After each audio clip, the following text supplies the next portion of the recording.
পরীক্ষা পরীক্ষা পরীক্ষা সারা বাংলাদেশে আজকে তোলপাড় শুরু হয়ে গেছে। 7ই জুন এইচএসসি 26 ব্যাচের পরীক্ষা। এটা নিয়ে অনেকে চিন্তায় আসো, যারা আরামায়েশে পড়াশোনা করতেছিলা তাদের আজকে মাথায় হাত যে এখন কি করব। অনেকে সিকিউগুলো ঠিকমতো রিভিশন করতে পারতেছে না, অনেকে এমসিকিউ রিভিশন করার টাইম পাচ্ছ না, কারণ সাবজেক্ট তো একটা না, অনেকগুলো। তাই তোমাদের জন্য আমরা একটা সিকিউ কুইক প্রিপারেশন সিরিজ নিয়ে হাজির হয়েছি কেমিস্ট্রির। এই সিরিজে আমরা কি পড়ব? এই সিরিজে আমরা সুন্দর মতো সিকিউয়ের টাইপ ভিত্তিকভাবে করব, যেন প্রত্যেকটা সিকিউ তুমি টেস্ট পেপারে সলভ করতে পারো। সেটা কলেজের কোশ্চেন হোক, সেটা তোমার বোর্ডের কোশ্চেন হোক। যেহেতু এবছর ঘোষণা এসেছে এইচএসসি পরীক্ষা সারা বাংলাদেশে একই প্রশ্ন, অভিন্ন প্রশ্ন হবে, সুতরাং কোশ্চেন কেমন হবে আমরা কিন্তু কেউই জানি না। তবে 2018 সালের সম্মিলিত বোর্ডের কোশ্চেনগুলো দেখলে বোঝা যায় যে কোশ্চেনটা একটা স্ট্যান্ডার্ড মানের কোশ্চেন হবে। সুতরাং আমরা টপিকগুলো এত সুন্দর করে সাজাইছি যেন তুমি প্রশ্ন কঠিন হোক, সহজ হোক, মিডিয়াম হোক, যেমন কোশ্চেনই হোক না কেন তুমি যাতে সলভ করতে পারো।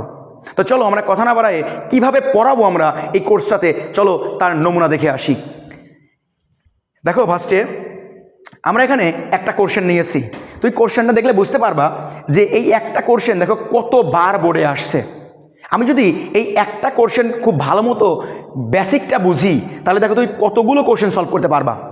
আবার দেখো এরকম করে 1 থেকে শুরু করে আমরা প্রায় 6 থেকে 7টা কোশ্চেন আমরা একটা সিকিউর আন্ডারে রেখে দিছি, যার ফলে তোমার কি উপকার হবে যে তুমি একটা কোশ্চেন যদি সলভ করো তাহলে তোমার ওই রিলেটেড যে কোনো কোশ্চেনই তুমি আসলে পরে পরীক্ষায় পারবা। তো আমরা এক পাশ থেকে ধীরে ধীরে সলভ করা শুরু করব। এই উপরের কোশ্চেনটাও বোর্ড পরীক্ষা কয়েকবার আসছে, এখানে বোর্ডটা লেখে নাই। এছাড়াও দেখো পরের প্রশ্নগুলো দেখো বোর্ডে কতবার আসছে, এতে সম্মিলিত 18 সাল তোমার মানে বোর্ডের কোশ্চেন থেকে শুরু করে সবই আছে এখানে। তো বিষয় হলো যে আমরা একটা একটা করে বেসিক ধরে ধরে সলভ করব। তো চলো আমরা স্টার্ট করি। দেখো ফার্স্টে কি করছে, এটা একটা উদ্দীপক। বলছে যে উদ্দীপকের দৃশ্যপট 1 অনুযায়ী প্রতি সেকেন্ডে E2 ইলেকট্রনের আবর্তন সংখ্যা হিসাব করো। একটু কোশ্চেনটা এক্সেপশনাল, কারণ এই কোশ্চেনগুলো সচরাচর সকল বোর্ডে আসে না। তাই এই কোশ্চেন একটু মনোযোগ দিয়ে সবাই দেখো, কারণ প্রশ্ন আসতেই পারে, কঠিন হোক সহজ হোক, প্রশ্ন আসতেই পারে বোর্ড পরীক্ষা এগুলা। তাহলে চাইছে কি আবর্তন সংখ্যার হিসাব। আর আবর্তন সংখ্যার হিসাব তুমি কীভাবে করবা? গতানুগতিক আমরা নিচেরগুলো করে থাকি, এই কোশ্চেনগুলো আমরা স্কিপ করে চলে যাই। চলো আজকে শিখে ফেলি জিনিসটা কত মজার। কি বলছে দৃশ্যপট 1, দৃশ্যপট 1 এইটা, এই দৃশ্যপট 1 এ লেখা আছে এখানে E2 ইলেকট্রন, একটা E1, এটা E2 ইলেকট্রন। E2 ইলেকট্রনটা একটা জিনিস ফলো করো যে 1 2 3 4 4টা শক্তি স্তর। এর মধ্যে দেখো 3 নাম্বার শক্তি স্তর থেকে ইলেকট্রনটা লাফ দিয়ে চলে গেছে হলো 1 নাম্বার শক্তি স্তরে। তাই বলছে যে এই E2 ইলেকট্রনের আবর্তন সংখ্যা হিসাব করো। তাহলে E2 ইলেকট্রনটা মূলত আছে কোথায় বর্তমানে বলো তো? 3 নাম্বারে আছে। তো এখানকার আবর্তন সংখ্যাটা মানে কতবার আবর্তন করতেছে আবর্তন সংখ্যাটা চাইছে। তো চলো আমরা সলভে চলে যাই। দেখো শরীরের পরের দিকে তাকাও, কি বলছে যে উদ্দীপকের দৃশ্যপট 1 অনুযায়ী এর আবর্তন সংখ্যার হিসাব কি। এই জায়গাতে তোমাকে কয়েকটা বেসিক মনে রাখতে হবে।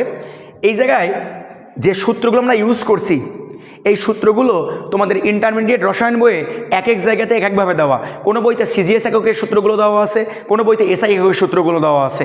তোমাদের সুবিধার জন্য আমরা এসআই একক দিয়ে ম্যাথটা করে দেখাইছি। এই জায়গাতে এসআই একক দিয়ে ম্যাথ করলে পরে তুমি ইজিলি ম্যাথটা সলভ করতে পারবা। সিজিএসেরটা একটু জটিল, প্লাস তোমার ক্যালকুলেশন অনেক বড়, সুতরাং আমরা এসআই একক দিয়ে ম্যাথগুলো করব। তো ফার্স্টে আমরা কি করব দেখো তো, ফার্স্টে আমরা ব্যাসার্ধ বের করব। কী নির্ণয় করবো বলো তো? ব্যাসার্ধ। এসআই পদ্ধতিতে ব্যাসার্ধ নির্ণয়ের সূত্র হলো epsilon not n square h square Z pi m e square.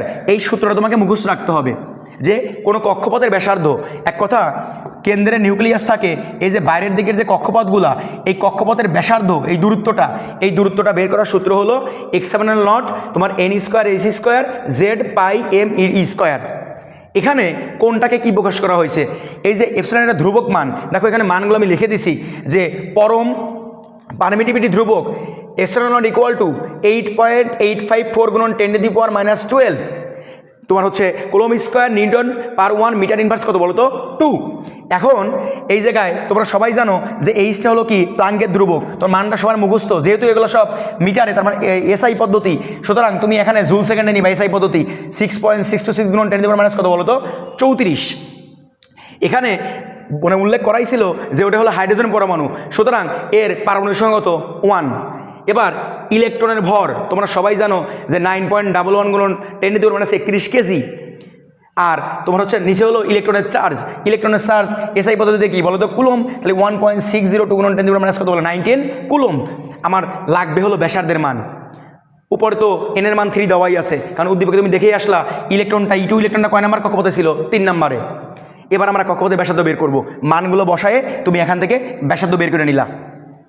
এবার এসআই পদ্ধতিতে গতিবেগ, এটা ছিল ব্যাসার্ধ নির্ণয়ের সূত্র। এবার গতিবেগ বের করবা, গতিবেগ বের করার সূত্র কি Vn = তোমার হচ্ছে n বলতে তুমি যত নাম্বার তুমি কক্ষপথ বসাবা, আমরা যেমন 3 নাম্বার বের করতেছি তাহলে V3 বের করব, তাহলে ZE² 2ε0 n পাই। সেম একইভাবে তুমি মানগুলো বসাই দিবা, মানগুলো এখানে দেওয়াই আছে, এই একই জিনিস একই মানগুলা, এই মানগুলো বসাই দিবা। বসানোর ফলে তুমি এখান থেকে বেগ পেয়ে যাবা।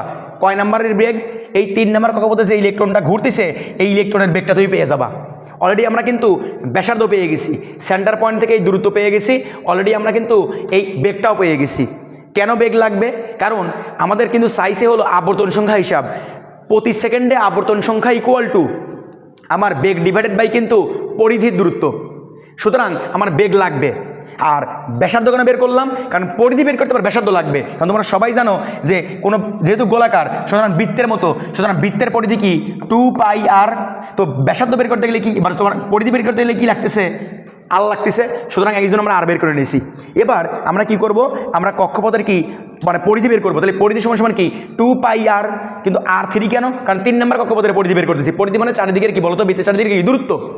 এবার মান বসায় দাও, আর এর মানটাই যেখানে বের করছিলে না এই মানটা নিয়ে বসায় দাও, বসায় তুমি একটা দূরত্ব পাবা।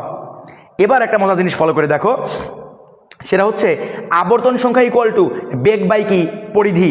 এই সূত্রটা মুখস্থ রাখবা ভাই, সবগুলো বইতে কিন্তু এই জিনিসটা নাই। মনে রাখো যে আবর্তন সংখ্যা = কি বেগ বাই কি পরিধি। বেগ কি দেখো তোমরা সবাই জানো যে মিটার পার সেকেন্ড, মানে প্রতি সেকেন্ডে কোনো একটা ইলেকট্রন কতটুকু দূরত্ব অতিক্রম করতেছে, এইটা ডিভাইডেড বাই পরিধি। পরিধি কি একটা কক্ষপথের টোটাল একটা ইলেকট্রন ঘুরে আসতে যে দূরত্ব অতিক্রম করে, এটা হলো তার কি বলতো পরিধি। তো এই বেগ বাই পরিধি, তো বেগের মানটা তুমি যে V3 বের করে রাখছো, বেগের মানটা বসাই দিবা। এবার তুমি যে এই জায়গাতে কিন্তু তুমি অলরেডি পরিধির মানও বের করে রাখছো, পরিধির মানটা নিচে বসাই দিবা, বসাই দিলেই তুমি কি পেয়ে যাবা বলো তো? অ্যান্সার পেয়ে যাবা। দেখো আমি একটু উপর দিকে দেখাই, এই যে তুমি এখানে কিন্তু জাস্ট বেগ বাই পরিধি করলে কি তুমি উত্তরটা পেয়ে যাবা। সুতরাং প্রতি সেকেন্ডে E2 ইলেকট্রনের আবর্তন সংখ্যা হলো এত, শেষ। তাহলে কিভাবে কি বের করলাম আমরা একটু রিভিউ করে দেই। ফার্স্টে তুমি কি বের করবা? ব্যাসার্ধ, যে ইলেকট্রনই চাক না কেন, 2 নাম্বার বলতে R2, 3 নাম্বার বললে R3, 4 নাম্বার ইলেকট্রন বললে R4, যাই চাক না কেন পরীক্ষার হলে তুমি প্রথমে ব্যাসার্ধ বের করবা। এরপরে কি বের করবা? তুই ব্যাসার্ধ থেকে তুমি চাইলে পরে আগেই পরিধি বের করতে পারো। কি পরিধি বের করো? পরিধি কি 2πr, তাহলে আর এর মানটা এখানে বসাই দিলে কি পরিধি বের হয়ে গেল। এবার তুমি বের করবা হচ্ছে বেগ, বেগ হলো V, 3 নাম্বার ইলেকট্রনের বেগ বের করবা। এবার আমরা কি জানি যে আবর্তন সংখ্যা কি এই বেগ বাই কি বলতো পরিধি 2πr, আবর্তন সংখ্যা গেল বেগ বাই পরিধি, বসাই দিলেই উত্তর হয়ে গেল। তাহলে আমরা স্টেপগুলো মনে রাখবো কি, প্রথমে যদি কখনো আবর্তন সংখ্যা চাই যে একটা ইলেকট্রন কতবার আবর্তিত হচ্ছে, আবর্তনের সংখ্যা যদি চায় আমরা প্রথমে ব্যাসার্ধ নির্ণয় করব। ব্যাসার্ধ থেকে আমরা কি বের করব? ওই বৃত্তের যে কক্ষপথ বলবো এই কক্ষপথের কি পরিধি বের করব। এরপরে আমরা ওই ইলেকট্রনের বেগ বের করব। এবার ওই বেগকে পরিধি দিয়ে ভাগ দিলে আমি কী পাবো বলো তো? আবর্তন সংখ্যা। আশা করি এরকম কোশ্চেন যদি তোমাদের পরীক্ষায় হলে এসে থাকে তুমি ইজিলি অ্যান্সার করতে পারবা। তবে আমি বলবো তোমরা এই সিজিএস পদ্ধতি ইউজ না করে তোমরা এসআই পদ্ধতি এই সূত্রগুলো ব্যবহার করে ম্যাথগুলো করলে তুমি সহজে ক্যালকুলেশন করতে পারবা। আশা করি তোমাদের এই সিকিউতে অসুবিধা হওয়ার কথা না। এবার চলো আমরা পরবর্তী কোশ্চেনটা দেখি কি বলছে। পরবর্তী কোশ্চেন দৃশ্যপট 2 দেখো কতবার আসছে, দেখো এখান থেকে শুরু পোস্টের সে বড়, ওই যে প্রত্যেকটা বোর্ডে দেখো 2 বার 3 বার করে রিপিট আসছে, প্রতিটা বোর্ডেই দেখো 2 বার 3 বার করে রিপিট, প্রত্যেকটা বোর্ডে, এমনকি সম্মিলিত বোর্ড 18 সালের অভিন্ন প্রশ্নও আসছে। তো চলো আমরা দেখে ফেলি কি বলছে। দৃশ্যপট 1 হতে ডি কক্ষপথের সর্বোচ্চ ইলেকট্রন ধারণ ক্ষমতা 4টি কোয়ান্টাম সংখ্যার সাহায্যে নির্ণয় করো। চাইছে কি ইলেকট্রনের ধারণ ক্ষমতা। এক কথা ডি কক্ষপথ কোনটা? 1 2 3 4, তাহলে ডি মানে কত বলো তো? 4 নম্বর শক্তি স্তর। এই 4 নম্বর শক্তি স্তরে কতগুলো ইলেকট্রন তুমি ধারণ করে রাখতে পারবে, এই ধারণকৃত ক্ষমতার তোমার মান চাইছে। চলো শিখে ফেলি আমরা, একদম সহজ এগুলা, এগুলো একদম সহজ। এই যে ফলো করো সবাই একটু। তাহলে যেহেতু আমার তোমার 4টা কোয়ান্টাম সংখ্যার সাথে ব্যাখ্যা চাইছে। তাহলে কোয়ান্টাম সংখ্যা তোমরা সবাই জানো যে সংখ্যা দিয়ে আমরা সাধারণত কোনো একটা পরমাণুতে থাকা ইলেকট্রনের কক্ষপথের আকার, আকৃতি, তার অবস্থান, তার দিকবিন্যাস, এই জিনিসগুলো জানতে পারি। এটাই হলো কি সংখ্যা? কোয়ান্টাম সংখ্যা। কয় ধরনের? 4 ধরনের। একটা প্রধান কোয়ান্টাম সংখ্যা যাকে এন দ্বারা প্রকাশ করা হয়, একটা সহকারী কোয়ান্টাম সংখ্যা যাকে ছোটদের এল দ্বারা প্রকাশ করা হয়, 3 নম্বর হলো চৌম্বকীয় কোয়ান্টাম সংখ্যা বা ম্যাগনেটিক কোয়ান্টাম নাম্বার যাকে ছোটদের এম দিয়ে প্রকাশ করা হয়, এবং লাস্টে হলো স্পিন কোয়ান্টাম সংখ্যা যাকে আমরা এস দিয়ে প্রকাশ করি। এবার একটা জিনিস ব্রেনের মধ্যে রেখে দিবা, সেটা হচ্ছে যদি এই প্রশ্নটা আরেকটু ভিন্নভাবে আসতে পারতো, সেটা হলো ইলেকট্রন ধারণ ক্ষমতার এই জায়গাতে অনেক সময় দিয়ে দেয় অরবিটাল সংখ্যা নির্ণয়। কি? অরবিটাল সংখ্যা ও ইলেকট্রন দুটাই চায় অনেক সময়। কোনো সময় শুধু ইলেকট্রন চায়, কোনো সময় শুধু অরবিটাল চায়। তো পারবো কিভাবে? মনে রাখবে একটা কথা, সেটা হচ্ছে যদি অরবিটাল চায় তাহলে তোমরা করবা কি? এই সেম জিনিসই করবা, কিন্তু চৌম্বকীয় কোয়ান্টাম সংখ্যা পর্যন্ত বের করবা। কারণ চৌম্বকীয় কোয়ান্টাম সংখ্যা দ্বারা কি প্রকাশ করা হয়? অরবিটাল প্রকাশ করা হয়। আমি আবারও বলি, নোট করে রাখবে একদম, চৌম্বকীয় কোয়ান্টাম সংখ্যা দ্বারা অরবিটাল প্রকাশ করা হয়। চৌম্বকীয় কোয়ান্টাম সংখ্যা যতগুলো হবে তার অরবিটাল ততগুলো হবে। আর যদি ইলেকট্রন ধারণ ক্ষমতা চায়, ইলেকট্রন সংখ্যা চায়, তাহলে মনে রাখবা তুমি চাইলে পরে এই অরবিটাল মানে চৌম্বকীয় কোয়ান্টাম সংখ্যার পরে স্পিন কোয়ান্টাম সংখ্যা বের করবা। কি? স্পিন কোয়ান্টাম সংখ্যা বের করবা। স্পিন কোয়ান্টাম সংখ্যা দ্বারা মনে রাখবা কি প্রকাশ করা হয় বলো তো? ইলেকট্রনের সংখ্যা। তাহলে স্পিন কোয়ান্টাম সংখ্যা দ্বারা ইলেকট্রনের ধারণ ক্ষমতা বোঝা যায়, আর চৌম্বকীয় কোয়ান্টাম সংখ্যা দ্বারা বোঝা যায় অরবিটাল সংখ্যা। আশা করি আমার কথা তোমরা বুঝতে পারছো ক্লিয়ার মতো। তো চলো আমরা কীভাবে সলভ করবো দেখে নেই। দেখো একদম ইজি এগুলা। তাহলে প্রথমে আমাকে ডি কক্ষপথ বলছিল, ডি মানে কয় নম্বর কক্ষপথ? 4 নাম্বার ছিল। তাহলে প্রধান কোয়ান্টাম সংখ্যাকে কি দ্বারা প্রকাশ করা হয়? এন দিয়ে। তাহলে প্রধান কোয়ান্টাম সংখ্যা দ্বারা তো শক্তি স্তরে প্রকাশ করা হয়। তাহলে এনের মান কত হবে বলো তো? 4, কারণ বলে দিচ্ছে প্রশ্নে এনের মান 4। এবার ফলো করো, সহকারী কোয়ান্টাম সংখ্যা এর সূত্র কি? এল ইকুয়াল টু 0 থেকে n মাইনাস কি 1। তাহলে এনের মান যদি 4 বসাও, তাহলে 4 - 1 মানে কত? 3। তাহলে 0 থেকে 3 পর্যন্ত হবে। তাহলে 0 1 2 3। তোমার প্রশ্ন যদি 3 থাকতো এখানে, তাহলে 0 1 2 হইতো। প্রশ্নে যেটা যাবে সেটাই তুমি অ্যান্সার করবা। খুবই ইম্পর্টেন্ট এটা। এবার তাহলে আমার প্রধান কোয়ান্টাম সংখ্যা চলে গেল, সহকারী কোয়ান্টাম সংখ্যা চলে গেল। আমাকে ব্যবহার করতে বলছে কি? 4টা কোয়ান্টাম সংখ্যা। এবার আসি আমি চৌম্বকীয় কোয়ান্টাম সংখ্যার কাছে। দেখো সহকারী কোয়ান্টাম সংখ্যাটা এল এর মানটা কার উপর নির্ভরশীল? এনের উপর নির্ভরশীল। আবার চৌম্বকীয় কোয়ান্টাম সংখ্যাটা দেখো ছোট হাতের এল এর উপর নির্ভরশীল, অর্থাৎ সহকারী কোয়ান্টাম সংখ্যার উপর নির্ভরশীল। এই যে প্লাস মাইনাস এল, এল এর মান না জানলে তুমি এম এর মান বের করতে পারবা না। তো সূত্র কি? এম ইকুয়াল টু 0 হতে প্লাস মাইনাস এল। এক কথা তুমি বলতে পারো মাইনাস এল থেকে 0 সহ প্লাস এল পর্যন্ত। তো মানটা 0। তাহলে এল এর মানটা যদি 0 বসাবে, যেহেতু এল এর মান এগুলা, এল এর মান যদি 0 বসাবে সূত্রে, তাহলে -0 0 +0, তাহলে সবগুলো আলটিমেটলি কি 0ই দাঁড়াইলো। 1 বসাও, তাহলে কি 1 বসালে কি হয় বলো তো? -1 0 +1, এই যে -1 0 +1। আবার তুমি যদি এই জায়গাতে 2 বসাও, তাহলে কি -2 -1 0 +1 +2। 3 বসাও, তাহলে কি আসবে বলো তো? 3 আসলে কি -3 -2 -1 0 +1 +2 +3। সুতরাং মনে রাখবে একটা কথা, যে মানটাই তুমি বসাও না কেন ওই মানটাই সূত্রে বসায় দিবা। একদম মাইনাস থেকে শুরু করে শূন্যের মধ্যে যতগুলো সংখ্যা এবং শূন্যর পর থেকে প্লাস পর্যন্ত যতগুলো সংখ্যা সবগুলো বসায় দিবা। চলে গেল চৌম্বকীয় কোয়ান্টাম সংখ্যা। যদি স্যাররা প্রশ্ন করতো, যে এই জায়গাতে প্রশ্ন যদি করতো যে তোমার কি বলে এই অরবিটাল সংখ্যা, কি সংখ্যা? অরবিটাল সংখ্যা, তাহলে ভাই অ্যান্সার এই পর্যন্ত কি স্টপ। কেন? এই দেখো এখানে অরবিটাল কয়টা? 0 মানে একটা অরবিটাল, একটা। এখানে 1 2 3টা, তাহলে এখানে একটা, এখানে কয়টা? 3টা। এখানে কয়টা? 5টা। এখানে কয়টা? 7টা। তাহলে 7 5 কত? 12, 12 আর 3 কত? 15, এই একে কত বলো তো? 16। তাহলে অ্যান্সার হইতো কত? 16। অরবিটাল চাইলে অ্যান্সার কত দিলাম? 16। শেষ আর কিচ্ছু লাগবে না। কিন্তু আমার চাইছে কি বলো তো? ইলেকট্রন সংখ্যা। ইলেকট্রন সংখ্যা বের করতে গেলে তোমার ব্রেনের মধ্যে রাখা লাগবে যে স্পিন কোয়ান্টাম সংখ্যা লাগবে, কারণ আমাকে 4টা কোয়ান্টাম সংখ্যাই বের করতে বলছে। এখানে যেভাবে সলভ করা আছে এইভাবে তুমি সলভ না করলেও কোনো অসুবিধা নাই। যেমন ওরা দেখো যে উপন্তরে বলছে, আসলে উপশক্তি স্তরে হবে। এই উপন্তরে অরবিটাল সংখ্যা, এটা কেটে দাও, লাগবেই না। অরবিটাল সংখ্যা 12 + 1। তুমি এই সূত্র এখানে তোমার ব্যবহার করার কোনো প্রয়োজন নাই। তুমি যেখানে মানগুলো গণনা করো, 0 মানে কি একটা মান, এই যে 1, এখানে 1 2 3টা আছে 3, এখানে 5টা আছে 5, 7টা আছে কি 7। এটা অরবিটাল সংখ্যা পেয়ে গেলাম। মনে রাখবা একটা অরবিটালে 2টার বেশি ইলেকট্রন থাকতে পারে না। তাহলে সর্বোচ্চ কটা থাকে ইলেকট্রন? 2টা। আবার বলছি একটি অরবিটালে 2টার বেশি ইলেকট্রন থাকতে পারে না। তো এই জায়গাতে তুমি ইলেকট্রন সংখ্যা হিসাব করতে গেলে জাস্ট অরবিটাল দ্বিগুণ কি ইলেকট্রন, 1 আছে তাহলে তার ডাবল কত 2, 3 আছে মানে কি 6, 5 আছে কত 10, 7 আছে কত 14। তুমি এই জায়গায় চাইলে পরে এটা না বসালেও কোনো অসুবিধা নাই, তুমি এখানে বসাতে পারো স্পিন কোয়ান্টাম সংখ্যা। তোমরা সবাই জানো স্পিন কোয়ান্টাম সংখ্যা এস ইকুয়াল টু কি +-1/2 হাফ। তাহলে প্লাস হাফ মানে একটা ইলেকট্রন, মাইনাস হাফ মানে কি একটা ইলেকট্রন। তাইলে আমার অরবিটাল আছে কয়টা, একটা, তাহলে একটা অরবিটালে 2টা ইলেকট্রন, প্লাস হাফ একটা মাইনাস হাফ একটা, তার মানে 2। যদি 3টা অরবিটাল হয় তাহলে plus half minus half into 3 মানে কত 6, 5টা হলে কয়টা 10টা, 7টা হলে কয়টা 14টা।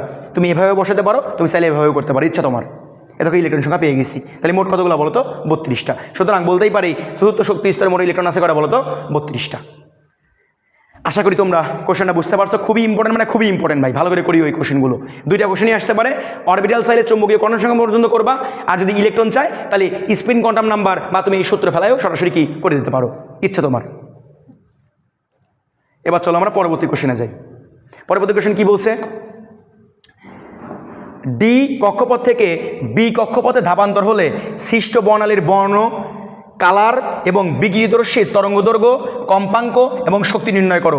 দেখো ভাই কতগুলো বোর্ডে আসছে, এরা দেখো সম্মিলিত বোর্ড 2018 সালের প্রশ্ন। তার মানে বোর্ড পরীক্ষায় সম্মিলিত বোর্ডের প্রশ্ন আসলে তুমি ইজিলি পারবা। এটা একদমই সহজ ভাই, একদম সহজ, মানে একদমই সহজ। জাস্ট তুমি এখানে রিড ব্যাক সমীকরণ ফেলা দিবা, আর কিচ্ছু লাগবে না। ডি কক্ষপথ থেকে বি কক্ষপথ, দেখো তো ভাইয়া ডি মানে কত 4 নম্বর শক্তি স্তর, আর বি মানে কত 2 নম্বর শক্তি স্তর। 4 থেকে লাভ দিয়ে কোথায় আসছে ইলেকট্রন 2-এ। আর রিড ব্যাক সমীকরণ মনে রাখবা প্রযোজ্যই হলো বিকিরিত কি শক্তির বেলায়। তো চলো আমরা সলভ করে ফেলি, একদম সহজ ভাই। দেখো দেখো সলভগুলো আমি লিখে রাখছি কি জন্য, যাতে সময়টা কম লাগে, হ্যাঁ, কারণ ক্যালকুলেশনে তো টাইম চলে যায়। এবার দেখো এতগুলো বোর্ডে আসায় এই কোশ্চেনটা কত ইজিলি আমরা সলভ করতে পারবো। তাহলে আমরা কী শিখলাম বলো তো, ওখানে লেখা ছিল যে কত থেকে কত 4 থেকে কত 2-এ। তাইলে আরেকটা আমি অঙ্কন করি, এটা 4, এটা 3, এটা 2, এটা কত 1। তাহলে 4 থেকে ইলেকট্রন কোথায় আসতেছে 2 আসতেছে।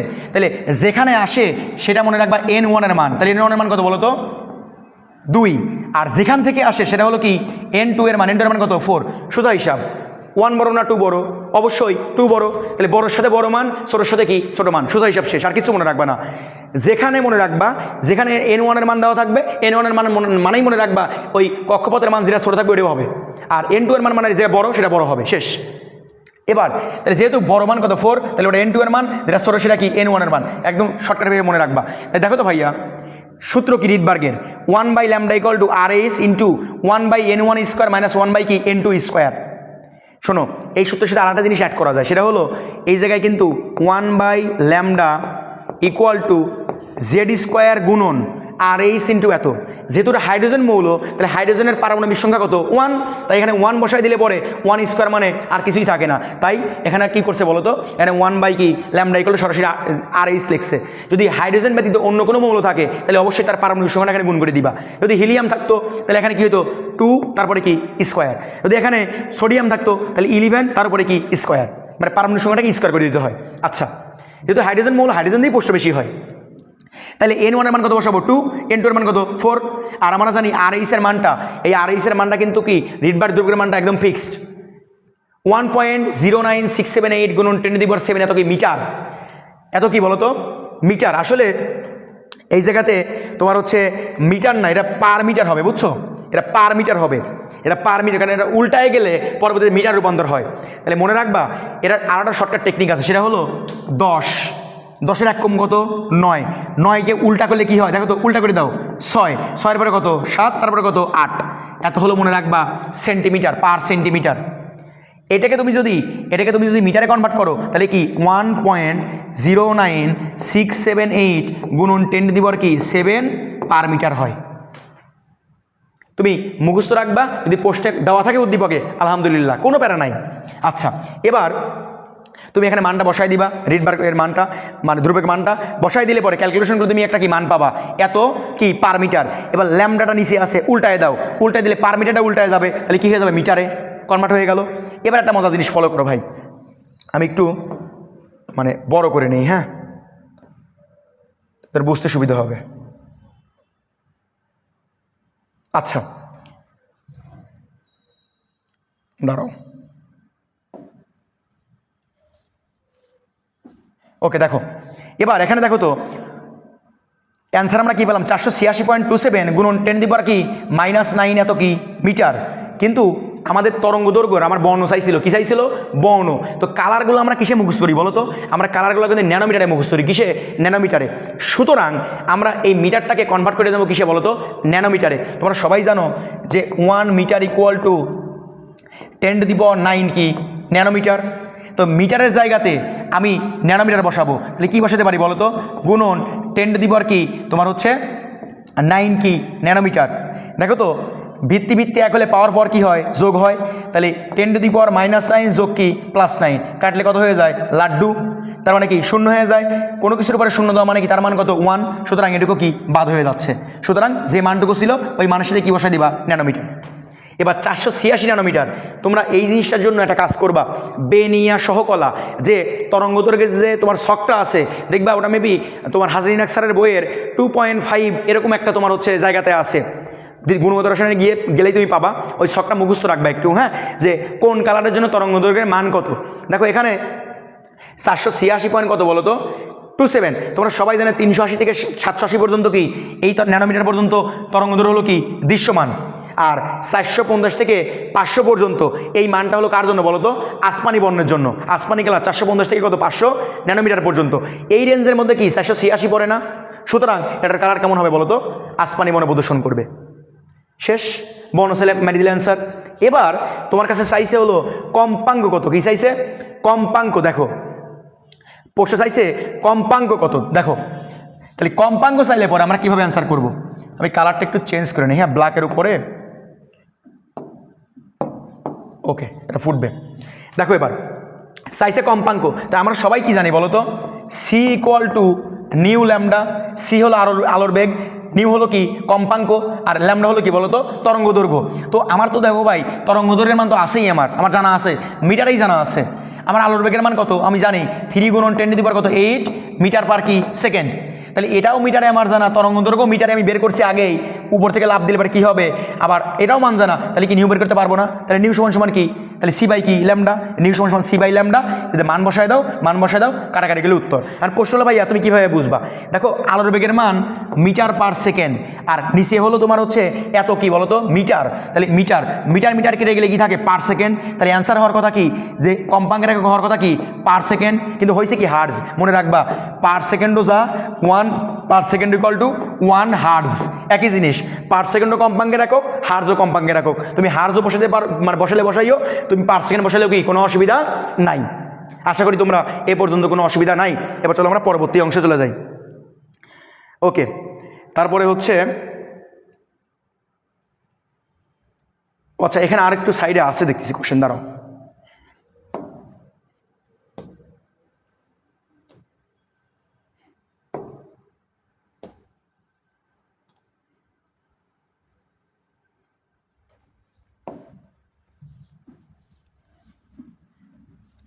দেখো তাহলে আমাদের প্রথম কি চাইছিল? প্রথম চাইছিল হলো বর্ণ। এবার কি বের করলাম? কম্পাঙ্ক। এবার দেখো আমাদের চাইছে হলো তোমার বিকৃত শক্তি, শক্তির পার্থক্য। কি বলছে? যে চতুর্থ শক্তি স্তর থেকে দ্বিতীয় শক্তি স্তরে ধাপান্তরিত হলে বিকৃত শক্তির পার্থক্য। তোমরা সবাই জানো ভাই ডেল ই সমান সমান AC বাই কি ল্যামডা। এই সমীকরণ অনুযায়ী তুমি তাকে ইজিলি বের করতে পারবা। প্লাঙ্কের ধ্রুবকের মান তোমার জানা, মুখস্থ অলরেডি। তাহলে তুমি এখান থেকে সি এর মানটা বসালে আলোর বেগের মান, তাহলে এটা হলো জুল সেকেন্ড, এটা হলো মিটার পার সেকেন্ড, আর নিচে কি ল্যামডা। ল্যামডা হলো কি মিটারে, তাহলে মিটার মিটার কি চলে গেল, সেকেন্ড পার সেকেন্ড কি চলে গেল, থাকলো কি জুল। এই যে জুলে বের হয়ে আসবে উত্তর। সব কিছু তোমার আগে থেকে জানা ছিল, আশা করি ক্লিয়ার। ল্যামডার মানটা যদি রিডবার সঙ্গে বের করে নিয়ে আসলাম আমরা। ওকে, তাহলে আমাদের তিনটে চলে গেল। আর কি কিছু আছে? আর কিছু চাই নাই। এই তিনটা জিনিস চাইছিল। বর্ণ বের করছি, তরঙ্গ দৈর্ঘ্য বের করছিলাম আগেই ওই ল্যামডা, এরপরে কি কম্পাঙ্ক বের করছি, আবার কি শক্তির পার্থক্য বের করছি। চারটা মানে আমাদের হয়ে গেল। দেখছো কত ইজি কোশ্চেন। তোমাকে বেসিক ট্যাজাস খালি দিয়ে দিচ্ছি ভাই, যে কোনো কোশ্চেন এরকম এইগুলো যদি চায় তুমি সেমভাবে ম্যাথ করবা। তবে খালি একটা জিনিসই মনে রাখো যে সবগুলো একক যদি এসআই এককে নাও তাহলে সবগুলো এসে, যেমন joule second, metre per second, metre, তাহলে কাটাকাটি করতে পারবা। তাহলে তুমি বুঝতে পারছো ম্যাথ ঠিক হয়েছে। আর সবসময় একক বসায় ম্যাথ করবা। আমরা তুমি বুঝতে পারছো? চলো এবার আমরা পরবর্তী কোশ্চেন চলে যাই। এটা মুছে দিই, হ্যাঁ।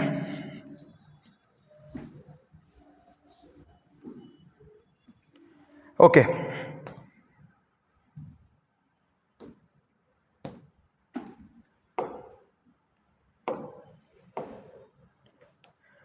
এরপরের কোশ্চেনটা কী ছিল? এরপরের কোশ্চেনটা ছিল হলো যে তোমার পরমাণুর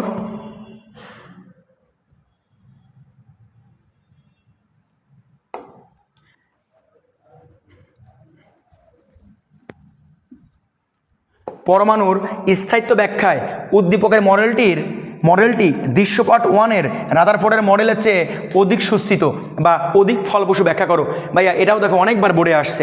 এক কথা, এই যে মডেলটা দেখো তো, এই মডেলটা কি? এটা কক্ষপথ সংখ্যা দেখা যাচ্ছে না? তার মানে এটা হলো কি, আবার ইলেকট্রনের কি শক্তি ধাপান্তরিত হয় নাই, ইলেকট্রন লাফ দিয়ে নিচে পড়ছে, উপর থেকে নিচে আসছে, তার মানে কি শক্তি বিকিরণ করছে। সুতরাং এটা বোঝাই যাচ্ছে যে শক্তি শোষণ বিকিরণ কক্ষপথের ধারণা একমাত্র মডেলে দেওয়া হয়েছে, সেটা হলো কি বলতো? সর্বপ্রথম বোর পরমাণু মডেল। কোনটা? বোর। ওটাই বলছে যে দৃশ্যপট 1 এক কথা এই বোর পরমাণু মডেলের চাইতে রাদারফোর্ডের পরমাণু মডেল দুর্বল। এক কথা তোমার রাদারফোর্ডের চাইতে বোরেরটা কি বলতো? অধিকতর কি ফলপ্রসূ, এক কথা অধিকতর তোমার সুষ্ঠু ব্যাখ্যা সে দিতে পারে। কেন দিতে পারে এর ব্যাখ্যাটা তুমি একটু জানবা। আমি এখানে সুন্দর মতো এই জিনিসটা আমি এখানে ব্যাখ্যা করে রাখছি। দেখো একটু কি বলছে, যে দৃশ্যপট 1 এক কথা বোরের তুলনায় রাদারফোর্ড একটু কম ফলপ্রসূ, অর্থাৎ বোর্ডটা কি বেশি ফলপ্রসূ, মানে বোর্ডটা অধিক গ্রহণযোগ্য। এটা বিভিন্ন ভাষায় আসতে পারে। যদি বোর্ডটা অধিক গ্রহণযোগ্য হয়, কেন অধিক গ্রহণযোগ্য? কারণ কয়েকটা আছে। নাম্বার 1, রাদারফোর্ডের পরমাণু মডেলে তোমরা জানো যে তোমার কোনো কক্ষপথের বিশেষ কোনো ব্যাখ্যা দেওয়া হয় না আকার আকৃতি সম্পর্কে। রাদারফোর্ডের পরমাণু মডেলে শুধু নিউক্লিয়াসের ধারণা দেওয়া হয়েছে, শক্তি স্তরের কোনো এক্স্যাক্ট ব্যাখ্যা দেওয়া হয় নাই, শক্তি শোষণ বিকিরণ নিয়ে কোনো ব্যাখ্যা দেওয়া হয় নাই। এক কথা রাদারফোর্ডের সাফল্য একটা জায়গাতেই বলতে গেলে সেটা হলো নিউক্লিয়াসের সঠিক ব্যাখ্যা। আর তিনি প্রথম একটা পরমাণু মডেল নিয়ে কি বলতো মোটামুটি একটা ধারণা দিছিলেন। বাট তার পরমাণু মডেলে অনেকগুলো ত্রুটি আছে। যেমন মেইন ত্রুটি হচ্ছে ম্যাক্সওয়েলের তত্ত্বটা। তিনি বলছিল যে কেন্দ্রে ধনাত্মক চার্জকে কেন্দ্র করে ঋণাত্মক চার্জ চারিদিকে ঘোরে, কিন্তু ম্যাক্সওয়েল প্রমাণ করছে যে কোনো চার্জযুক্ত বস্তুকে কেন্দ্র করে যদি আরেকটা চার্জযুক্ত বস্তু ঘোরে, তাহলে একসময় শক্তি হারাতে একসময় সেন্টারে পতিত হবে। সুতরাং পরমাণু মডেলের কোনো স্থায়িত্ব থাকবে না। এ সম্পর্কে রাদারফোর্ড কিন্তু কোনো ব্যাখ্যা দিতে পারেন নাই। তিনি যে কথাগুলো বলছিলেন এই কথাটা কিন্তু কী ছিল বলতো? ত্রুটি ছিল। আবার তিনি বলেছেন কি, যে ইলেকট্রন কেন্দ্রের দিকে কেন্দ্রমুখী বল এবং বাইরের দিকে তার ঘূর্ণনের কারণে কেন্দ্র বহির্মুখী বল, এই দুটো বল পরস্পর সমান, তাই সেটা নির্দিষ্ট দূরত্ব বজায় রেখে চারিদিকে ঘোরে। কিন্তু এই কথাটাও কি ম্যাক্সওয়েল কী করে দিয়েছে বলতো? ভুল প্রমাণিত করে দিয়েছে। আবার এখানে কোনো প্রকার কোনো কক্ষপথের সঠিক আকার আকৃতির ব্যাখ্যা দেওয়া হয় নাই। সুতরাং এটি একটা ত্রুটিপূর্ণ পারমাণবিক মডেল বা পরমাণুর মডেল। বাট বিজ্ঞানী বোর তার পরমাণু মডেল তার 2 বছর পর তিনি দিয়েছিলেন। রাদারফোর্ড দিয়েছে 1911 সালে, এদেশে 1913 সালে। তিনি তার পরমাণু মডেলের মধ্যে তিনি কক্ষপথের তোমার হচ্ছে আকার আকৃতি নিয়ে ধারণা দিয়েছেন। তিনি বলেছেন যে এই কোনো একটা ইলেকট্রন যখন কোনো কক্ষপথের উপর দিয়ে একই কক্ষপথের উপর দিয়ে ঘুরবে, তখন শক্তি শোষণও করবে না, বিকিরণও করবে না। আবার তিনি কৌণিক ভরবেগ নিয়ে ধারণা দিচ্ছেন। তিনি শক্তি শোষণ এবং বিকিরণ নিয়ে তত্ত্ব দিচ্ছেন যে ইলেকট্রন নিচ থেকে উপরে লাফ দিলে শক্তি শোষিত হবে, উপর থেকে নিচে লাফ দিলে শক্তি বিকিরিত হবে। এমনকি হাইড্রোজেন বর্ণালী এবং তোমার হচ্ছে হাইড্রোজেন পরমাণুর বর্ণালী এবং তিনি একটা ইলেকট্রন বিশিষ্ট কয়েকটি আয়নেরও বর্ণালীর ব্যাখ্যা তার পরমাণু মডেল দ্বারা কী বলতো করা যায়। সুতরাং বলাই যায় রাদারফোর্ডের তুলনায় বোর পরমাণু মডেল অধিক গ্রহণযোগ্য। এই ব্যাখ্যাটাই এখানে লেখা আছে। তুমি সুন্দর মতো তোমার মতো করে ব্যাখ্যা দিবা। এটা তুমি বই থেকে 2-1বার রিডিং করে নিলেই কিন্তু পারবা। খুব কঠিন কোশ্চেন না এটা। চলো আমরা এরপরে চলে যাই। এরপরের কোশ্চেনটা কি আছে দেখো। এরপরের কোশ্চেনটা হলো 5 নাম্বারটা, E1 এবং E2 ইলেকট্রন, মানে E1 এবং E2 কোনটা এই দেখো।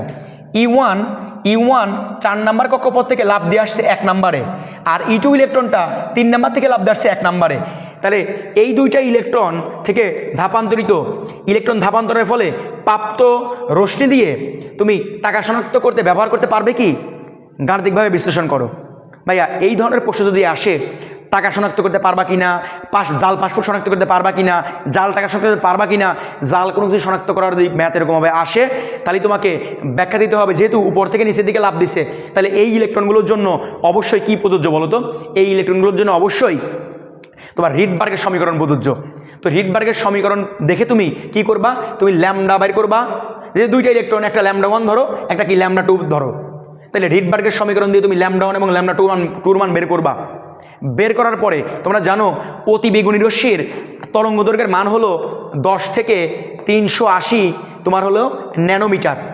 যদি এই ল্যামডা 1 বা ল্যামডা 2 মান কোনো একটার মান যদি এই রেঞ্জের মধ্যে বের হয়, তাহলে তুমি বলে দিতে পারবা যে এটি হলো ইউভি রশ্মি। কী রশ্মি? এটা হলো আল্ট্রাভায়োলেট রশ্মি বা ইউভি রশ্মি।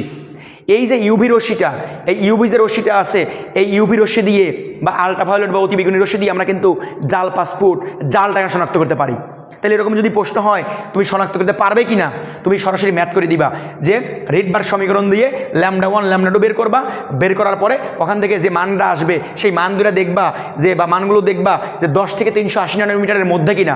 যদি এই মধ্যে আসে তাহলে বুঝতে হবে যে যে রশ্মিটা বিকিরণ করবে ওই রশ্মিটা হলো ইউভি রশ্মি, আর ইউভি রশ্মি বিকিরণ করলে অবশ্যই জালটাকে শনাক্ত করা কি বলতো সম্ভব।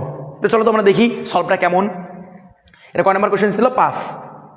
দেখো এই যে, তাহলে 5 নাম্বার কোশ্চেনটাই দেখো কতবার বোর্ডে আসছে ভাই, কতবার আসছে। এ থেকে সম্বলি বোর্ড 18 সালেও আসছে। কি বলছে যে 1 by lambda 1 R is 1 by n1 square n2 square. ওই যে 4 থেকে লাভ দিয়ে একে আসছে। ওই যে বলছি যে যা মানে n1 এর মান সবসময় ছোটো মানটা হয় আর n2 এর মান সবসময় কি বড় মানটা হয়। রিডবার্গের মান তো তোমার মিটারে মুখস্থ করছো তুমি, তো মিটারে আনার পরে এটা মিটারে আনার পরে তুমি ন্যানোমিটারে কনভার্ট করবা। ওদের শিখাই দিলাম, জাস্ট গুণ করবা কত বলো তো 10 টু দি পাওয়ার কত 9 দিয়ে। কারণ আমরা সবাই জানি যে 1 মিটার সমান সমান 10 টু দি পাওয়ার 9 কি ন্যানোমিটার। জাস্ট গুণ করে দিলে পরেই তো মিটারটা কিসে কনভার্ট হয়ে যাবে ন্যানোমিটারে। বৃত্তি বৃত্তি এক হলে পাওয়ার পর যোগ হয়, যোগ করে তুমি একটা মান বের করবা, আসলে 97 পয়েন্ট সামথিং ন্যানোমিটার। এরপরে ইলেকট্রন কিন্তু লাভ দিছিল তোমার 3 থেকে 1-এ, তাহলে n1 এর মান কত 1, n2 এর মান কত 3। সেমভাবে তুমি করবা, করার পরে এখানে তুমি উত্তর পাইলা হলো 102 পয়েন্ট কত 5 ন্যানোমিটার। দেখো তো দুইটা মানই 10 থেকে 380 ন্যানোমিটারের মধ্যে কিনা, অবশ্যই।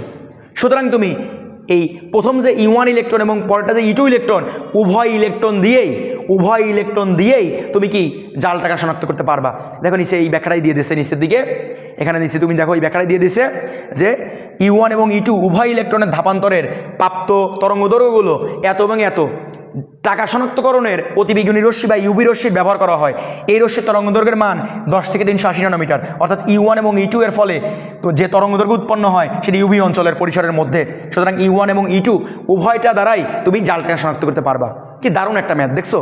সিকিউ রিভিশনের জন্য ভাই এর চেয়ে বেটার আর কিছু হতে পারে না। এটার কোর্স ফি কিন্তু অনেক রাখছি, লাস্টের দিকে ধামাকা আছে বুঝছো, তুমি দেখলে বুঝতে পারবা। সামনে আমি দেখাচ্ছি এত সুন্দর করে গোছানো তোমার সিকিউ প্যাটার্ন আমার জানা নাই আর কেউ আছে কিনা কোথাও। তুমি জাস্ট খালি সলভগুলো দেখে যাবা, আর একটু জাস্ট প্র্যাকটিস করবা, কয়েকটা বোর্ডের কোশ্চেন প্র্যাকটিস করবা, এনাফ, মোর দ্যান এনাফ। একটা চ্যাপ্টারে এরকম আমরা 1টা 2টা বা সর্বোচ্চ 3টা এরকম সিকিউ দিছি। তুমি জাস্ট খালি প্যাটার্নগুলো আমাদের কথাগুলো শুনবা আর পাশে একটু সিকিউগুলো প্র্যাকটিস করবা কয়েকটা। আমি চ্যালেঞ্জ দিয়ে বলতে পারি ইনশাল্লাহ তুমি সিকিউতে ফুল মার্ক ক্যারি করতে পারবা, কোনো সন্দেহ নাই, এতে কোনো সন্দেহ নাই। চলো এবার পরবর্তী কোশ্চেনটা দেখি, শেষ হয়ে গেছে প্রায়। হ্যাঁ, কি বলছে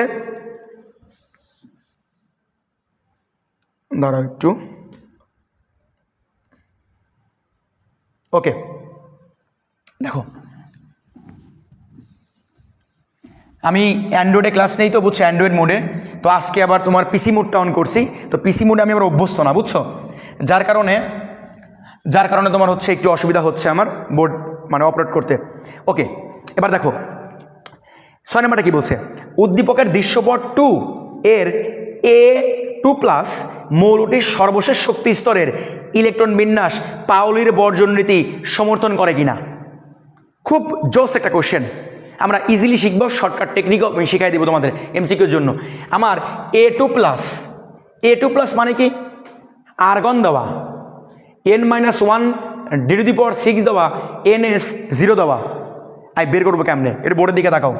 তার মানে আর্গন মানে কত বলতো 18, তাহলে 1s2 2s2 2p6 3s2 3p6 argon পেয়ে গেলাম। এরপরে n-1 তার মানে এটা বোঝাইছে হলো 3d কত 6, ns2 তার মানে n মানে কি 4s কত 0 দেওয়া। একটা মজা জিনিস ফলো করে দেখো তো ভাইয়া, আমি বুঝলাম কেমনে যে n-1 মানে 3 আর n মানে 4, n এর মান যদি 4 হয় তাহলে n এর মান এখানে বসাই দিলে 4-1 মানে কত 3। কিন্তু ভাইয়া এটা কার A2+, তাহলে দুই ইলেকট্রন ত্যাগ করার পরে এরকম অবস্থা, আমরা সবাই জানি ইলেকট্রন ত্যাগ হয় সবচেয়ে লাস্টের শক্তি স্তর থেকে, তাহলে ইলেকট্রনটা তুমি গ্রহণ করাই দাও, তাহলে সরাসরি তুমি এ বের করো, তাহলে গ্রহণ করালে কত হয়, এখানে 2, দুইটা ত্যাগ করছিল গ্রহণ করাই দাও, এবার যোগ করো তো 2 2 4 4 আর 6 কত বলো তো 10, 18 18 আর 6 কত 24 আর 2 কত 26, তার মানে এ মৌলটাকে আয়রন, তাহলে A2+ মানে কি আয়রন 2+। এবার বলছে এই আয়রন 2+-এর সবচেয়ে বাইরের শক্তি স্তর যেটা, বাইরের শক্তি কোনটা 4, এই যে বলছে যে A2+ মৌলটির সবচেয়ে সর্বশেষ শক্তি স্তরের ইলেকট্রন বিন্যাস, তার মানে সবচেয়ে বাইরে কে 4s, এখানে ইলেকট্রন আছে কয়টা 2টা। এটা পাউলির বর্জন নীতি সমর্থন করে কিনা? আমরা সবাই জানি পাউলির বর্জন নীতি, শর্টকাট দিয়ে মনে রাখবো *124#, বাংলা লিঙ্কের টাকা ধার করতে, তাই না ভাইয়া? একটি মৌলের, এভাবে মনে রাখবো, একটি মৌলের বা একটি পরমাণুর কয়টা 2টা ইলেকট্রনের 4টি কোয়ান্টাম সংখ্যার মান এই যে সমান, এই যে কি 9। একটি মৌলের মানে পরমাণুর 2টি ইলেকট্রনের, একটি পরমাণুর 2টি ইলেকট্রনের 4টি কোয়ান্টাম সংখ্যার মান এই যে সমান, এই যে 9। তার মানে আমরা সবাই জানি 4টা কোয়ান্টাম সংখ্যা কি কি, N L M আর S। এবার ইলেকট্রন 2টা, এক এই যে E2, তুমি এটাকে 4 আকারেও লিখতে পারো, তোমার ইচ্ছা, তুমি যেভাবে খুশি তুমি সেভাবে লেখো, পরীক্ষালে তোমার যেভাবে ইচ্ছা তুমি সেভাবে লেখো, কোনো অসুবিধা নাই, ইচ্ছা তোমার। তাহলে মাঝখানে আমি টান দিয়ে দিলাম N, দেখো তো এই সর্বশেষ শক্তি স্তরে ইলেকট্রন আছে কয়টা 2টা, তাহলে 2টা ইলেকট্রন যদি থাকে তাহলে সর্বশেষ শক্তি স্তরে N এর মান কত 4 না, তাহলে N এর মান E1 ইলেকট্রনের জন্য 4, E2 এর জন্য কত 4, কারণ ইলেকট্রন তো 2টাই 4 নম্বর শক্তি স্তরে। এবার L এর মান ভাই মনে রাখবা যেহেতু S উল্লেখ করা আছে, সুতরাং S এর জন্য L এর মান কত 0, মনে রাখবা এই কথাটা যে S আসলে 0, P হলে 1, D হলে 2, F হলে কত 3, সুতরাং এর মান কত হবে, L এর মান বলো তো, L এর মান হবে কত 0 0। এবার M এর মান ভাইয়া, L এর মান যদি 0 হয়, একটু আমরা কি শিখলাম বলো তো, যে M এর মান কি -L থেকে 0 সহ +L পর্যন্ত, তাই L এর মান যদি 0 হয় তাহলে -0 0 +0 সবই তো 0 ভাই, তার মানে এটাও 0 এটাও 0। এবার এখানে ইলেকট্রন আছে কয়টা 2টা, আমরা সবাই জানি একটা অরবিটালে 2টা ইলেকট্রনের একটা +1/2 ইলেকট্রন, একটা কি -1/2 ইলেকট্রন, সুতরাং একটা হবে +1/2, একটা হবে কি 1/2 -1/2। দেখো তো এইটার একটা 2টা 3টা কোয়ান্টাম সংখ্যার মান দেখো সেম, বাট একটা কোয়ান্টাম সংখ্যালেও কি আছে ভিন্ন আছে। সুতরাং মনে রাখবে একটা কথা, প্রমাণ হয়ে গেল যে একটি পরমাণুতে, এই যে একটা পরমাণুতে 2টা ইলেকট্রন, এই যে ধরো এই 2টা ইলেকট্রন এর কয়টা কোয়ান্টাম সংখ্যা 4টা কোয়ান্টাম সংখ্যা, এই যে 4টা কোয়ান্টাম সংখ্যার মান কি না বলো তো, এই যে 4টা কি সমান হয়েছে, সমান না, তার মানে কি সমান না। সুতরাং আমি বলতেই পারি যে এটি পাউলির বর্জন নীতি বা পলির বর্জন নীতিকে কি করে বলতো সমর্থন করে। কথাই বুঝতে পারছো ভাই আমার কথা? এই ধরনের প্রশ্ন যদি আসে তুমি এভাবে ব্যাখ্যা করে দিবা, যে কোনো অরবিটাল বললে পরেই তুমি করবা কি ওই সেমভাবে, যে কোনো শক্তি স্তর বলুক বা যেটাই বলুক না কেন, তুমি সেমভাবে ওই ইলেকট্রনগুলো নিয়ে N L M S এর মান বের করবা, করার পরে বলে দিবা যে এটি পাউলির বর্জনকে সমর্থন করবে নাকি করবে না। এই 4টাই সেম হইতো তাহলে কি করতো না, 4টা যদি সেম হয় না সুতরাং কি করবে। লাস্ট কোশ্চেন আর কি আছে চলো দেখি, এটা মুছে দিই, দাঁড়াও। আমরা এটার PDF, বুঝছো, এটার PDF তোমাদের ভিডিওর নিচে দিয়ে রাখবো, তোমরা সেখান থেকে দেখে নিও প্রয়োজনে। লাস্ট কোশ্চেনটা কি ছিল হচ্ছে বি মৌলের ইলেকট্রন বিন্যাস আহ্বাও নীতির ব্যতিক্রম ব্যাখ্যা করো। চলো তো বি মৌলটা কি দেখে আসি আগে আমরা একটু। এই দেখো বি মৌল হলো এইটা, কি আছে বি আর্গন, মানে কি 1s2 2s2 2p6 3s2 3p6, n-1 মানে কি বললাম 3 d 9 আর ns 0 দেওয়া আছে, বাট B2+, এই ইলেকট্রন বিন্যাস হলো কি B2+-এর 2টা ত্যাগ করছে, সুতরাং ধাতু, তাহলে এবার 2টা গ্রহণ করে দাও, শুধু বি করো, তাহলে 2টা গ্রহণ করালে কি হয়, এখানে 2টা হয়, কিন্তু 2টা হলে পরে তো হবে না, কারণ এটা ব্যতিক্রম ভাইয়া। এখানে তাহলে কত হবে বলো তো, এখানে হয়ে যাবে 10, এখানে হয়ে যাবে কত 1। এখন প্রশ্ন হলো এই মৌলটা কি, দেখো তো 18 28 কত 29, সুতরাং এই মৌলটা হলো মনে রাখবা কপার মৌল। কি মৌল? কপার। এই বলছে যে কপারের ইলেকট্রন বিন্যাসটা সাধারণ আবহাওয়া নিয়মের কি মানে না বা ব্যতিক্রম। কেন?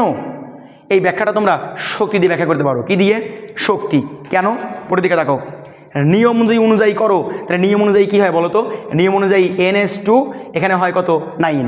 কেন বলো তো? কারণ এই যে শেষে যে দুইটা কক্ষপথ, এখানে N বলতে এখানে 4S তোমার হচ্ছে 2, তাহলে নিয়ম অনুযায়ী এটা হয়। কেন? কারণ শক্তির মান আমরা জানি কোনো একটা অরবিটালের শক্তির মান কি N প্লাস L এর মান দিয়ে বের করা যায়। N এর মান কত? 3, বসে দিলাম 3। L এর মান D এর জন্য একটু আগে লিখছিলাম যে S এর জন্য কত? 0, P এর জন্য কত? 1, D এর জন্য কত? 2, F এর জন্য কত বলো তো? 3, তাহলে D এর জন্য কত? 2, বসাই দাও 2, তাহলে যোগ করলে কত হয়? 5। 4S, তাহলে N এর মান কত? 4, বসাইলাম 4, যোগ S এর জন্য কত বলো তো? 0, বসালাম 0, ইকুয়াল টু কত? 4। আহ্বাও নিয়মটা কি? আহ্বাও নিয়ম অনুযায়ী কোনো একটা ইলেকট্রন বিন্যাসে ইলেকট্রনগুলো প্রবেশ করে অরবিটালগুলোতে।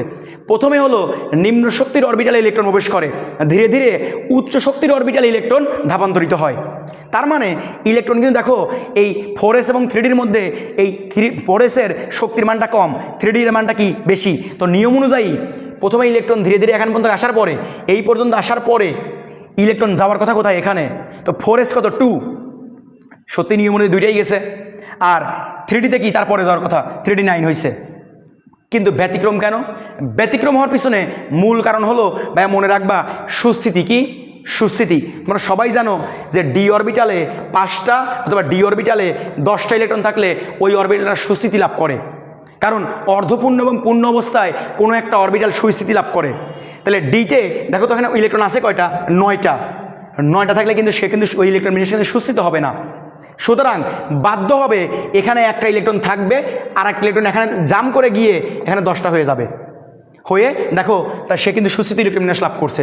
কিন্তু নিয়ম অনুযায়ী কি এখানে একটা থাকার কথা? 2টা। এই কারণে মনে রাখবা সাধারণত যে এই কপার তোমার আবহাওয়া নিয়ম কি বলতো? মানে না। এই জন্য এটা আবহাওয়া নিয়মে কী বলতো? ব্যতিক্রম ইলেকট্রন বিন্যাস প্রদর্শন করছে। চলো আমরা একটু এটার উত্তরটা দেখে নেই নিচের দিকে। এই দেখো নিচের দিকে আমি সুন্দর মতো এটার উত্তর দিয়ে রাখছি। এই দেখো, এই যে সুন্দর মতো উত্তর দিয়ে রাখছি। এই যে কীভাবে তোমার শক্তির মানটা বের করে, কেন ব্যতিক্রম হইলো, একদম সুন্দর করে উত্তরটা দিয়ে রাখছি। তুই পিডিএফটা কাইন্ডলি নিয়ে এটা নিচ থেকে নিয়ে তুমি মানে জাস্ট উত্তরগুলো দেখে নিও। এমনকি তোমার লাস্টে আমাদের দেখো আর কোনো কোশ্চেন নাই, কিন্তু আমাদের সবগুলো কোশ্চেন সলভ করে ফেলছি আমরা। এবার লাস্টে আমাদের কোর্সের ব্যাপারে একটু বলি। যদি ক্লাসটা তোমার ভালো লেগে থাকে, তুমি যে ব্যাচই হও, তুমি 26 ব্যাচের কোনো শিক্ষার্থী যদি হয়ে থাকো, যেহেতু সামনে তোমাদের এক্সাম, তোমার হাতে মাত্র 2 মাস সামথিং দিন সময় আছে, ধরে নিলাম 60 দিনই আছে। ভাই এভাবে তুমি যদি প্রত্যেকটা chapter day by day solve করো, আমার মনে হয় টেস্ট পেপার একদম পানি হয়ে যাবে। আর টেস্ট পেপার খুব ভালো মতো যদি বুঝে বুঝে সলভ করা যায়, আমার মনে হয় না ভাইয়া তোমার কেমিস্ট্রিতে ফুল মার্ক ক্যারি করতে খুব কষ্ট হবে। কারণ সিকিউয়ের প্রতিটা প্যাটার্নই আমরা কিন্তু সলভ করে দিচ্ছি একটা অধ্যায়ের। এই গুণগত রসায়নের মোট 2টা সিকিউ, আমরা আজকে একটা সলভ করে দিলাম, আর একটা পরবর্তীতে সলভ করব। আমরা ওইটা পেইড বেসে আমরা সলভ করব। এখন প্রশ্ন হলো এইটা তোমার জন্য এই কোর্সটা সবচেয়ে ইম্পর্টেন্ট কেন? কারণ তুমি সিকিউতে দুর্বল হও বা মোটামুটি হও বা যেমনই হও, বা তোমার রিভিশনের প্রয়োজন হয়, ভালো স্টুডেন্ট বা রিভিশনের প্রয়োজন, তোমার জন্য এই কোর্সটা। এই কোর্সে কীভাবে আমরা ক্লাস নিব অলরেডি তোমরা বুঝে গেছো।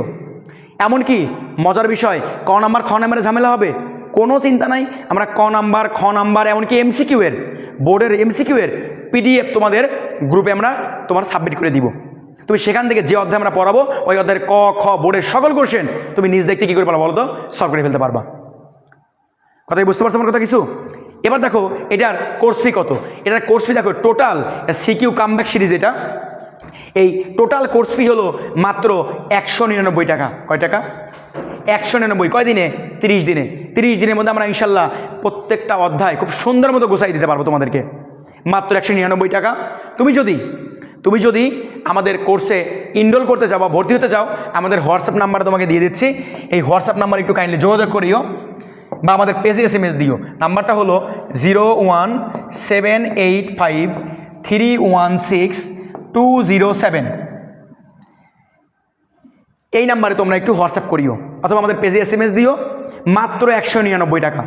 এত কম মূল্যে তুমি এত সুন্দর একটা গোছানো কোর্স পাচ্ছ, মানে কি বলবো, জাস্ট ইমাজিং। বুঝতে ব্যাপারটা? যাই হোক, অনেক সময় তোমাদের ক্লাসটা নিলাম। যদি মনে হয় তোমার জন্য আমাদের কোর্সটা ইফেক্টিভ, অবশ্যই তোমরা ইনশাল্লাহ আমাদের এই হোয়াটসঅ্যাপে অথবা আমাদের কেমিস্ট্রি মজাদের পেজ আছে, এখানে যোগাযোগ করিও। আর আমাদের ইউটিউব চ্যানেল তোমরা সবাই জানো, নাম হচ্ছে কেমিস্ট্রি মজা। তুমি সার্চ দিয়ে আরও কিছু ভিডিও আছে সেখানে দেখে নিতে পারো। আর এভাবেই আমরা বোর্ডের কোশ্চেনগুলো গুছাই ক্লাস দেবো। সবাইকে অসংখ্য ধন্যবাদ। ও আর একটা কথা বলে দিই লাস্টে, সেটা হলো আমাদের কোর্স কিন্তু এপ্রিলের 10 তারিখের দিকে শুরু হবে। এপ্রিলের 10 তারিখে শুরু হবে ইনশাল্লাহ, মানে এই মাসের এই 10 দিনের মধ্যে তোমরা যারা ভর্তি হবা ভর্তি হয়ে যেতে পারো। আমরা গুছাই স্টেপ বাই স্টেপ, মানে ডেইলি হোক আর তোমার একদিন পর হোক, আমরা সুন্দর মতো গুছাই ক্লাসগুলো আপলোড করে দিব।